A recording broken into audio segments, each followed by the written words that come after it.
नरसीवाडी येथे आयोजित सरपंच चषक स्पर्धेचा मानकरी जय भवानी संघ तर उपविजेता प्रबुद्ध नगर संघ ठरलाय।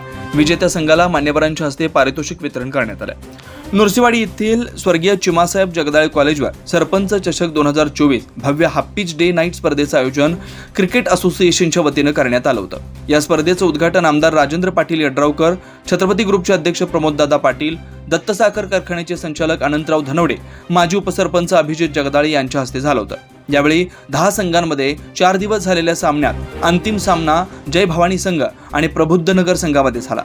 नाणेफेक जिंकून प्रबुद्ध नगर संघाने प्रथम गोलंदाजी करण्याचा निर्णय घेतला। यावेळी प्रथम फलंदाजी करताना जय भवानी संघाने 5 षटकांमध्ये 77 धावांचा डोंगर उभा केला। 78 धावांचा पाठलाग करताना प्रबुद्ध नगर संघाने 48 धावापर्यंतच मजल मारली। 30 धावाने जय भवानी संघाने विजय मिळवत सरपंच चषक 2024 चा मानकरी ठरला, तर उपविजेतेपद प्रबुद्ध नगर संघाला मिळालं। विजेत्या खेळाडूंनी फटाक्यांची आतषबाजी करत एकच जल्लोष केला। कुरुंदवाड पोलीस ठाण्याचे सहाय्यक पोलीस निरीक्षक रविराज फडणीस, पोलीस उपनिरीक्षक सागर पवार, सरपंच चित्राताई सुतार, माजी सरपंच यशवंत धनाजीराव जगदाळे, ऋषिकेश शिंदे, रमेश खिरुगडे, विनायक काळे यांच्या हस्ते विजेत्या संघांना पारितोषिक देण्यात आलं।